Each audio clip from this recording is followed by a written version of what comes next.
I was paid millions to have fun with dogs at the age of 17. I never thought I'd trade my dignity for millions, but poverty pushed me into a trap I couldn't escape. My name is Amara, and this is my story. It's a truth I'm ashamed to share, but you need to hear it. If anyone told me I'd face such a nightmare at 17, I'd have laughed. Watch my story to learn what I survived. I grew up in UCHE, a noisy part of Lagos where the streets pulse with life. Okadas weaving through traffic, market women shouting, and music blasting from every corner. My parents were poor but proud. My dad drove a yellow Danfo bus, navigating the city's crazy traffic, while my mum ran a small buka, serving spicy pepper soup and cold minerals. We lived in a one-room face me I face you, with a leaking roof, but we had each other. That changed when I was 16.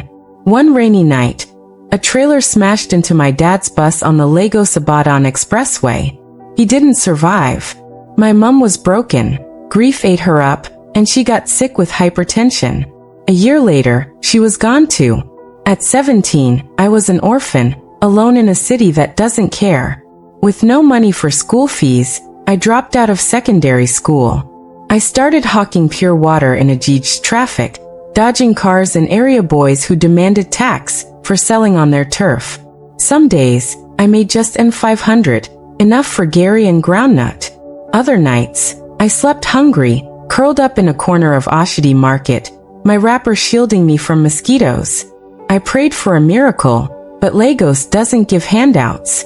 One scorching evening, as I sold my last sachet of water, a sleek Range Rover pulled up beside me. A woman stepped out, dressed in a sharp blazer, her heels clicking on the pavement. Her name was Ngozi, and her smile seemed kind. She asked why I was out so late, looking so rough. I told her my story. Parents gone, no home, just surviving. She offered to help, and that's where my nightmare began. Ngozi's Range Rover smelled of leather and perfume, a world away from the sweaty buses I knew.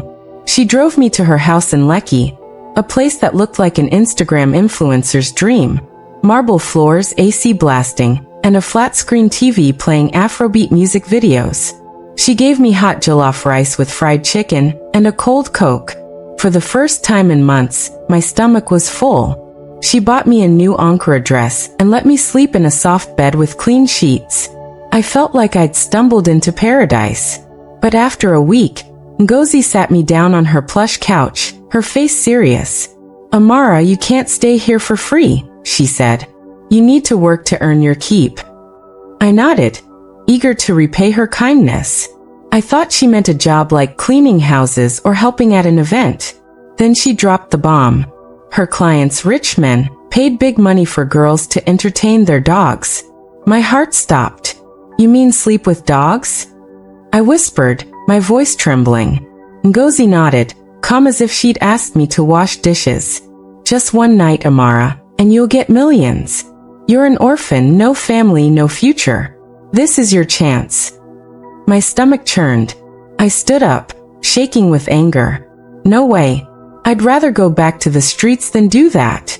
I grabbed my old clothes, still dusty from the market, and stormed out. Ngozi's laughter followed me as I ran back to Oshodi, her voice echoing in my head. I thought I'd escaped, but poverty has a way of pulling you back. Life on the streets was worse after tasting Ngozi's comfort. The memory of soft beds, cold drinks, and full meals haunted me as I slept on cardboard under Oshodi Bridge, the stench of gutters filling my nose.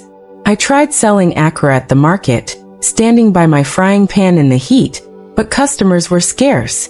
Area boys took half my earnings, calling it protection money. One night, some rough guys under the bridge cornered me, their eyes glinting with bad intentions. I ran, my heart pounding, and hid behind a parked Kiki until dawn. I was tired of hunger, tired of fear, tired of fighting to survive in a city that seemed to hate me. Desperation won. I borrowed a phone from a kind shop owner and called Ngozi, my hands shaking. "I'm ready to do the job," I said, hating every word. The next day, she picked me up in her Range Rover, her smile smug. She drove me to a mansion in Banana Island, a place so grand it felt unreal. High gates, armed guards, and a garden with fountains. Inside, a man in a white agbada sat on a leather couch, flanked by 2 others. Ngozi introduced me. "This is Amara. She's ready." The man's smile was cold, his eyes scanning me like I was a product on Jumia. "Good," he said. "My dogs will like her." My stomach twisted, but I was too deep in to turn back. I followed the guards to a bare room with just a mattress, my heart pounding with dread, knowing I'd just made the worst decision of my life. The guards led me to a stark room, the walls plain, the air cold. They took my clothes, leaving me naked and trembling. Then they let in 2 huge dogs, their eyes glinting like they knew what was coming. I tried to calm myself, thinking they were just animals, but then 3 older men walked in, their faces hard, their laughter cruel. They didn't touch me, they just watched, sipping drinks as the dogs did their thing. I bit my lip to stop my screams, tears streaming down my face. When it was over, one man smirked. "Call us boss, not sir," he said like it was a game. I nodded, too broken to argue. The next morning, Ngozi drove me back to Lekki and transferred 5 million naira to my account. I stared at my phone, shocked. 5 million for one night of horror. She tried to convince me to do it again, saying I could make more, live big. I refused. With the money, I rented a small flat in Surulere and opened a provision shop, stocking drinks, biscuits, and soap. But Lagos is expensive. Customers didn't come, and bills piled up, rent, NEPA, food. The money vanished fast, my shelves stayed full, and hunger crept back. I saw Chidinma, another girl, at the mansion on my second visit. She was chained, her face bruised, her eyes empty. She whispered, "They're ritualists, Amara. They don't just make videos, they use virgins like us for sacrifices." My blood ran cold. I realized they hadn't filmed me because I was a virgin, but now I knew their secret. A secret that could cost me my life. Chidinma's warning haunted me. I saw them filming her with the dogs, cameras rolling like a Nollywood set, the men directing every move. This wasn't just about sick desires. It was a business, selling illegal videos and planning rituals. A guard, Tund, had warned me earlier. "This place is dangerous. They'll never let you go." He slipped me a small knife, whispering, "Hide it. Use it if you must." I tucked it under the mattress, my only hope.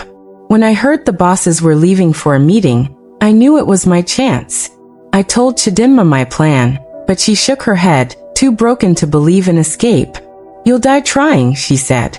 As the dogs came again, I played along, my hand on the knife. When a guard opened the door, I slashed his arm and ran, dodging through the mansion's halls, my heart pounding. I hid in a storeroom, then slipped out a back gate into the night. Barefoot, I ran until I reached a police checkpoint on 3rd Mainland Bridge. Gasping, I told them everything, the dogs, the videos, the rituals. They hesitated, but one officer, moved by my tears, took me to a station. With Tund's warning and Chidinma's words, I convinced them to raid the mansion. They arrested the men, freed Chidinma and 2 other girls, and found the videos, exposing their evil. Now I'm in Port Harcourt, far from Lagos, running a small restaurant. I'm saving to go back to school, to build a life I'm proud of. The scars remain, but I'm free. My story is a warning. Desperation can blind you, but no money is worth your soul. Trust your instincts, and never let poverty push you into a trap you can't escape.